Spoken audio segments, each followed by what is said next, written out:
राष्ट्रवादीत प्रवेश केलाय, भाजपमध्ये होता, तुमचं तिकीट कापलं गेलंय, बंडखोरी करून तुम्ही राष्ट्रवादीत प्रवेश करताय. खरं सांगायचं झालं तर भारतीय जनता पार्टीचं गेले 25 वर्ष मी काम करत होतो. भारतीय जनता पार्टीचा नगरसेवक म्हणून मी काम केलं पुणे महानगरपालिकेमध्ये. त्याच्यानंतर भारतीय जनता पार्टीचा प्रवक्ता आणि उपाध्यक्ष म्हणून शहरामध्ये चांगलं काम केलं. शहराचे अनेक अभियान असतील, उपक्रम असतील, मोर्चे असतील, आंदोलन असतील, लोकांपर्यंत पोहोचण्याचं प्रभावी काम मी केलं. परंतु आज सकाळी मला कळालं की तुम्हाला उमेदवारी देण्यात येत नाही. तर मी विचारणा केली की बाबा काय एवढे वर्ष सातत्य ठेवून सुद्धा कोणतेही पद नसताना 2017 पासून कोणतेही पद नसताना मी भारतीय जनता पार्टीचं काम करतोय. 24 तास काम करत असताना माझ्यावर असा अन्याय का व्हावा. आणि ज्या व्यक्तीला तुम्ही तिकीट अनुसूचित जातीमधून देताय ती व्यक्ती साधारण कधी पार्टीच्या मिटिंगला नाहीये. कोणाला दिलं एक त्याचं नाव आहे मला आता मी सांगू शकत नाहीये. परंतु एखाद्या जो कामच करत नाही आणि शहराध्यक्षाच्या मागे पुढे फिरतो त्याचं एवढंच फक्त काम आहे, त्याला तिकीट दिलं जातं.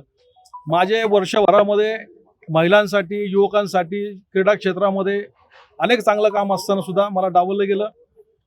नेत्यांच्या विरोधामध्ये माझं काहीही म्हणणं नाहीये, परंतु लोकांच्यासाठी माझ्या प्रभाग क्रमांक 27 मधील नवी पेठ पर्वतीमधील लोकांसाठी आणखी चांगलं काम करण्यासाठी म्हणून मी आज भारतीय जनता पार्टीचा राजीनामा देऊन राष्ट्रवादी काँग्रेस पार्टीच्या अजितदादा पवार यांच्या पक्षामध्ये प्रवेश केलेला आहे. तुम्ही ज्या प्रभागात राहता तिथून हाकेच्या अंतरावर तुमच्याच पक्षाचे शहराध्यक्ष राहत होते.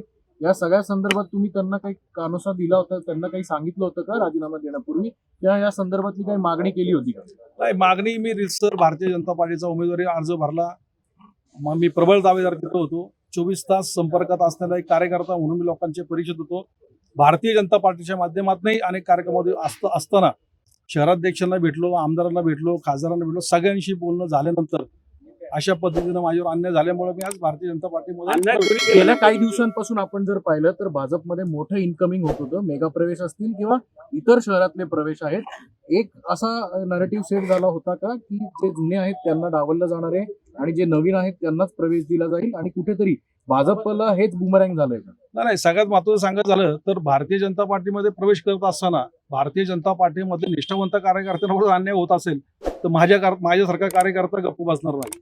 लोकांच्या सेवेसाठी जर आपण उतरलो तर कुठलं तरी हे काम करायचंच आहे. त्याच्यामुळे मी खऱ्या अर्थाने आज हा राजीनामा, भाजपचा राजीनामा, भारतीय जनता पार्टीचा राजीनामा देऊन राष्ट्रवादी काँग्रेस पार्टीमध्ये प्रवेश केला. ठीक आहे, ओके, थँक्यू.